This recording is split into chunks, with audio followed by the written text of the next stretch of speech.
Assalamualaikum warahmatullahi wabarakatuh.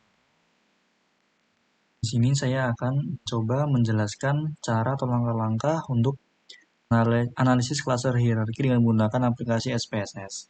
Data yang dibutuhkan itu adalah data profil konsumen atau identifikasi konsumen. Ambil contoh, saya itu studi kasus suatu produsen yang menjual produk berupa gula kelapa tersebut. Nah, data yang dibutuhkan itu profil responden. Yang pertama itu jenis kelamin, dua usia, ya, status pernikahan, 4 tingkat pendidikan, 6 profesi, 6 pendapatan per bulan, dan 7 pengeluaran per bulan. Jadi ada 7 variabel yang akan digunakan untuk analisis data. Lalu saya mendapatkan hasil.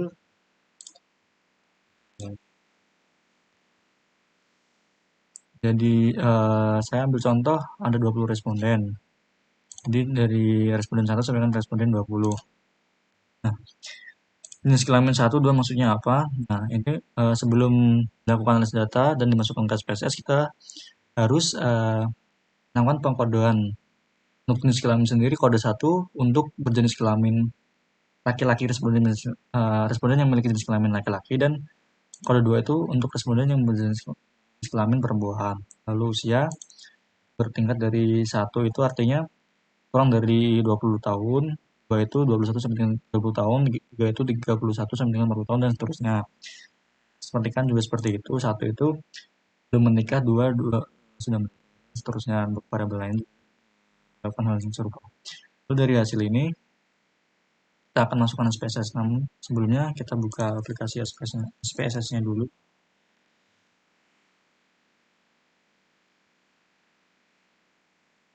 Saya menggunakan aplikasi SPSS yang versi 25. Set. Lalu akan muncul tampilan seperti ini. Kita ketika membuka pertama kali aplikasi SPSS, klik variable view di bagian bawah. Pada bagian sini saya lalu untuk karena tadi ada 7 variabel akan saya kasih dari 1 sampai dengan Y7 variabel.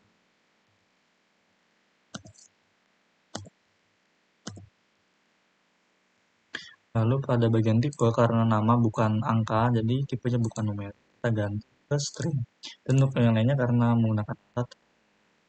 Lalu pada label kita kasih keterangan nama, satu itu jenis kelamin,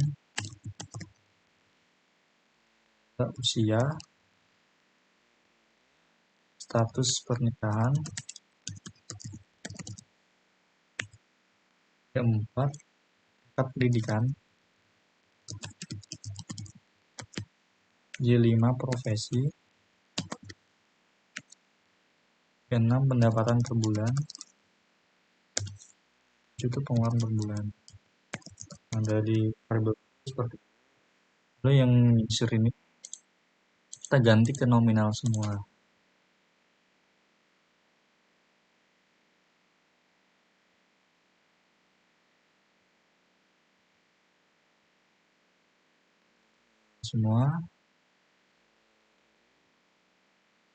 Setelah itu kita balik lagi ke data view. Nah, akan muncul seperti ini.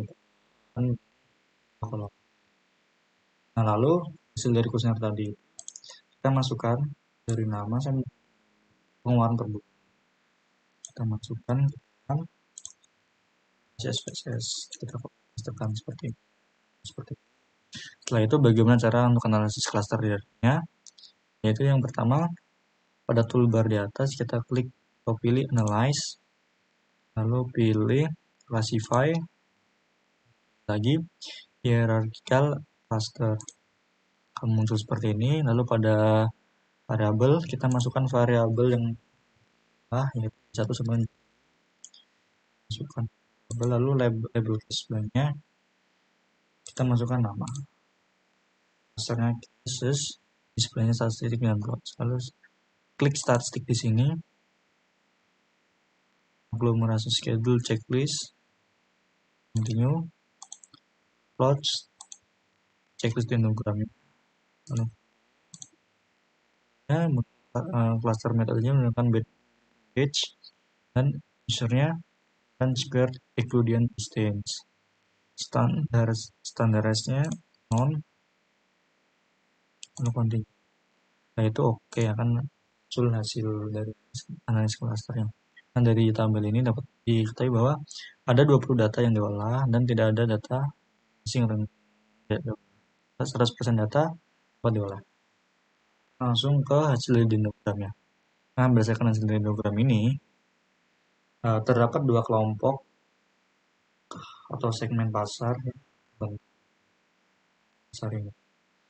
Dari responden nomor 11 sampai dengan responden nomor 7 klaster 1 dan responden nomor 1 sampai dengan responden nomor 10 itu membentuk klaster 2.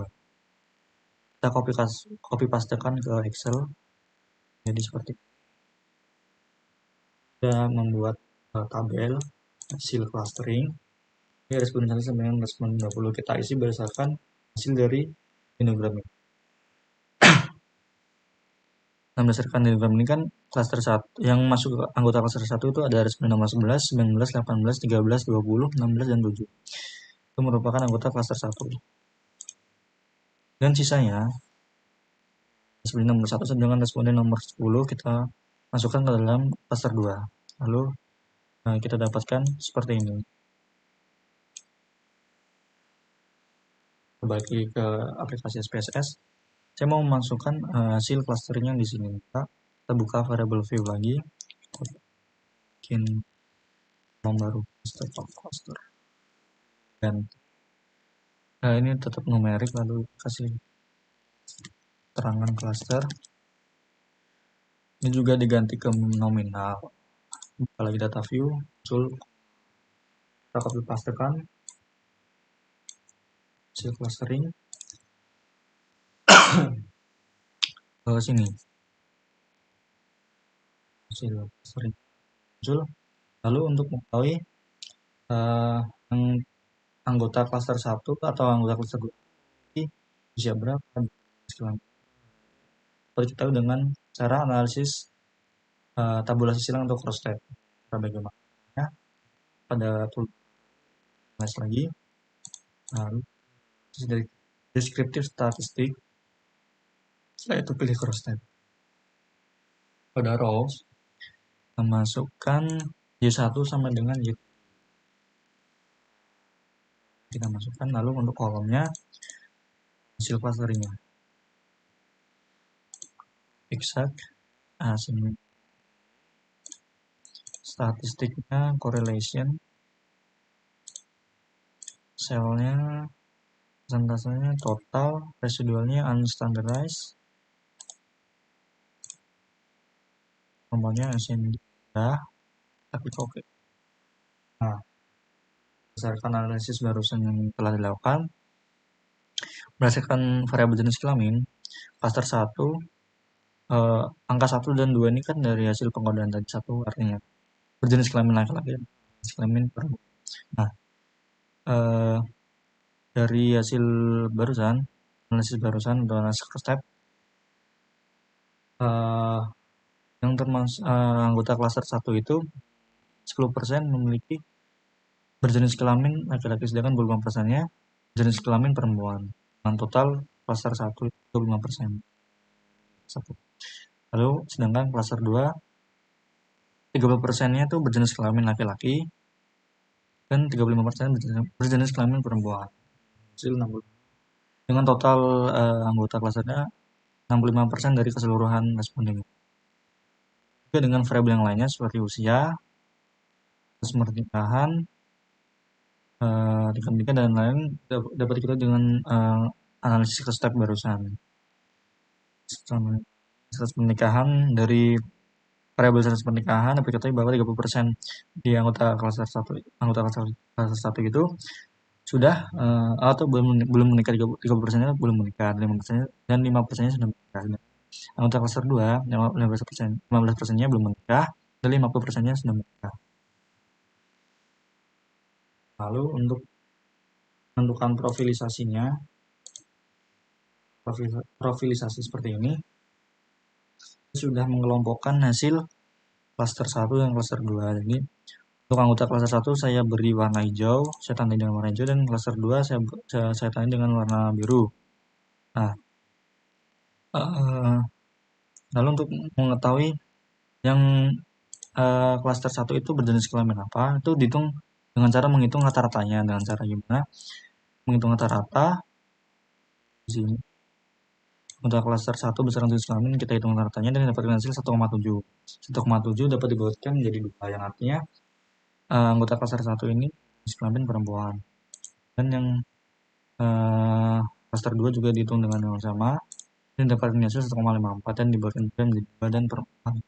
Dan seterusnya dengan variabel yang lainnya dan hasil seperti ini. Jadi dengan menggunakan analisis klaster kita dapat mengetahui segmen atau kelompok pasar yang terbentuk itu ada 2, yaitu klaster 1 dan klaster 2 dengan ciri-ciri atau karakteristiknya masing-masing berbeda.